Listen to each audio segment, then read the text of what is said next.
Well, thanks. It's great to be with you, Westwood Community Church. Thank you for the invitation to share my faith story with you.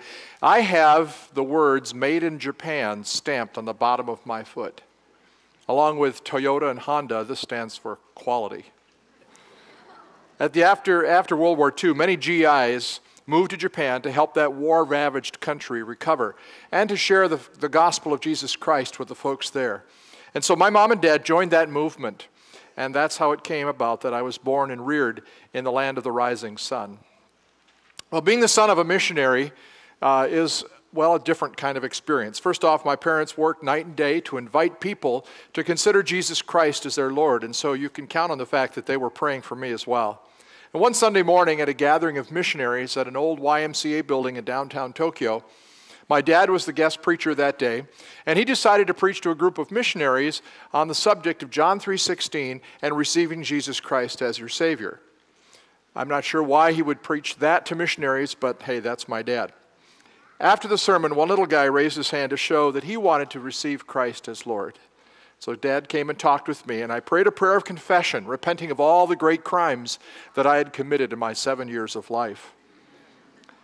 I attended a high school for children of missionaries, and in addition to contributing to the family ministry, I also debated my dad about the Bible. In fact, Joel is preaching on Daniel, and Daniel is one of those books that Dad and I wrestled over.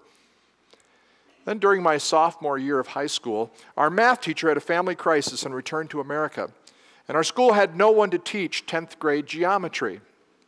So they asked me, and I said, yeah, I'd love to. And so for about 8 weeks, as a 16-year-old boy, I taught high school geometry. During that first day of class, I thought to myself, this is fun. I love this. I should be a high school math teacher. And God used that experience to call me into a teaching ministry. Well, in college, I served in several college ministries. I would visit other campuses to lead Bible studies. But at the same time, I felt that my own beliefs were strongly challenged. Here I was sharing my faith with others, and at the same time, I didn't have confidence that my own beliefs really could stand the test of intellectual rigor. This bothered me a lot. Because of my doubts, I changed my major. No longer would I be a math teacher. I decided to study philosophy instead. I delved into philosophy because I needed to know that my faith would make sense. I learned that the heart cannot embrace what the mind regards as nonsense. And so I studied philosophy in hopes of erasing all my doubts. Then I went to seminary and then on to graduate school, and that's where the bottom fell out. My doubts centered on the problem of evil and human suffering.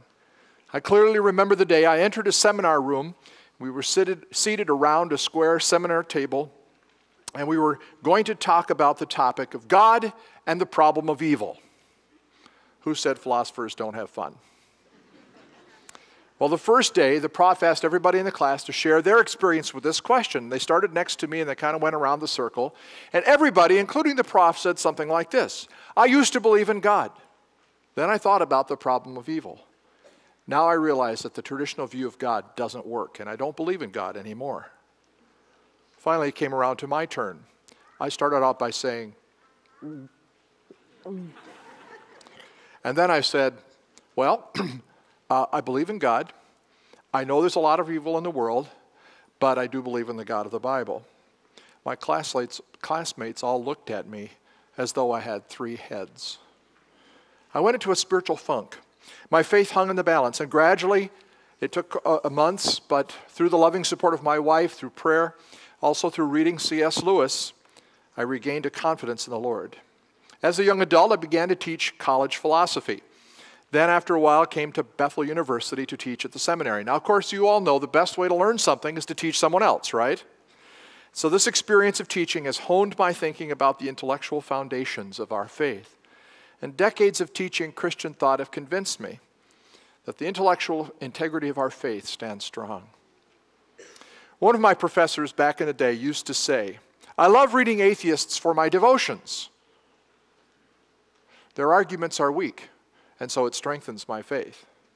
I used to say, oh, Norm, come on. But actually, I began to realize there's something true in that. This is especially important because there's a group of folks out there who are known as the new atheists. Their books are making a splash. They call themselves the Brights. I don't think they lack for confidence. If you visit Barnes & Noble, you will see on display the books of the 4 horsemen of atheism: Dawkins, Dennett, Hitchens, and Harris. Unlike the old atheists, the new atheists have declared a new commitment. They're going to be evangelists for atheism, which really focuses our thoughts on life's most important question: does God really exist? Well, fortunately, we're not in the dark on that question. In fact, surprisingly, the evidence is pointing toward God, and this evidence is turning up in the most surprising places. And just think, if the evidence does point to God, then learning about that, and more importantly, shaping your life around that, just might be life's most important priority. Well, I've spent my life struggling through doubts, exploring philosophy, seeking knowledge of God, and then teaching that to others.